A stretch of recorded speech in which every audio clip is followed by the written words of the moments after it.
Shalom, puji nama Tuhan, berjumpa kembali untuk sama-sama kita belajar, merenungkan firman Tuhan singkat, supaya kita bisa berbagi dan dididik di dalam komunitas kita masing-masing.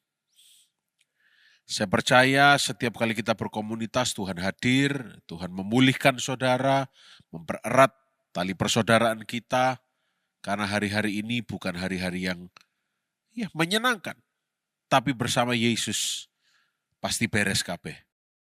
Mari kita buka sama-sama. Kita buka dalam Ulangan, pasal yang ke-11 ayat yang ke-18. Dikatakan begini, saudara.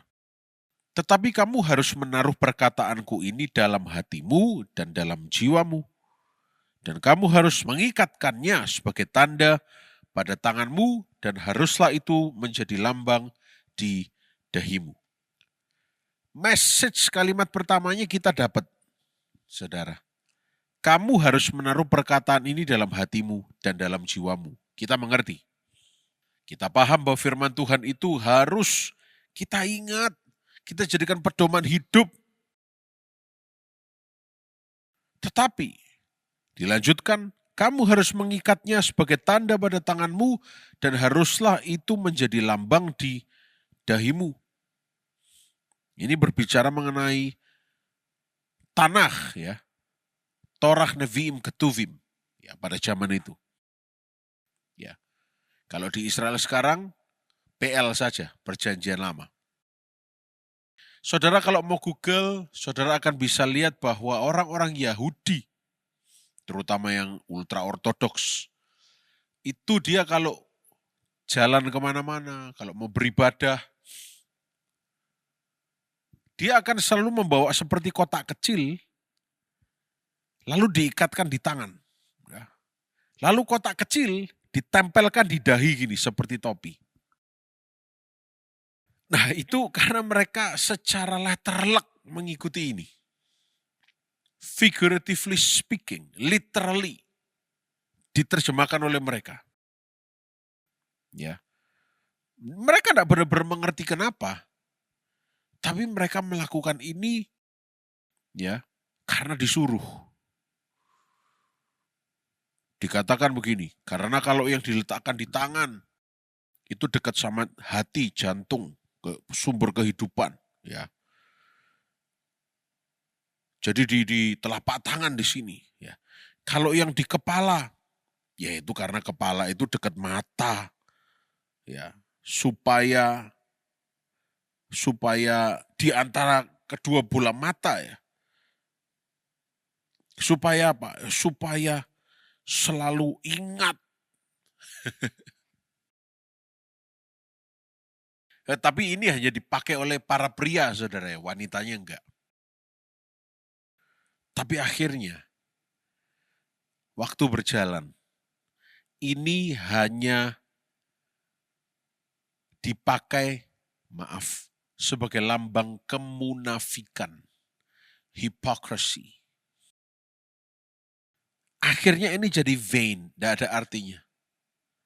Ya, hanya dipakai sebagai lambang yang tidak ada, hanya badges yang tidak ada artinya.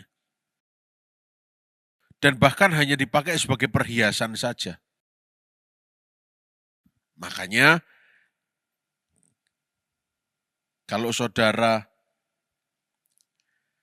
buka Matius 23 ayat 5, ya. Biasanya satu ayat, tapi saya embo satu ayat, saudara, ya, supaya saudara paham. Yesus berkata apa di Matius 23 ayat 5? Semua pekerjaan yang mereka lakukan hanya dimaksud supaya dilihat orang. Mereka memakai tali sembayang yang lebar dan jumbai yang panjang, dan seterusnya. Saudara baca nanti. Kekristenan bukan soal amulets. Kekristenan mengikut Yesus bukan soal apa yang orang bisa lihat. Tetapi kekristenan itu menaruh firman Tuhan dalam hati kita. Mungkin kita tidak pakai baju yang ada gambarnya ayat firman Tuhan Alkitab.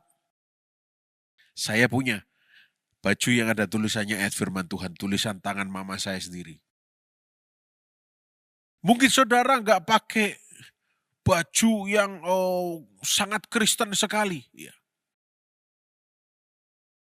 Mungkin saudara tidak kelihatan, nggak mempertontonkan. Kalung salib, anting-anting salib, ya cincin salib, ya, nanti gelang salib, sepatu salib, celana salib, baju batik salib. Tapi di hati saudara memahami salib Kristus menyelesaikan semuanya bagi saudara. Inilah kekristenan. Dan inilah yang di-rebuke, ditengking oleh Tuhan Yesus. Hipokrisi. Gak ngerti arti sesungguhnya, tapi cuma dilakukan turun-temurun. Pokoknya kalau Kristen itu ke gereja harus ngelei Alkitab. Maaf ya kalau saya pakai istilah yang mojokerto sekali. Istilah yang sangat kasar. Pokoknya Alkitab dikelei, ketok nggo Alkitab, ketok nang gereja, wong Kristen. Tuhan bilang percuma.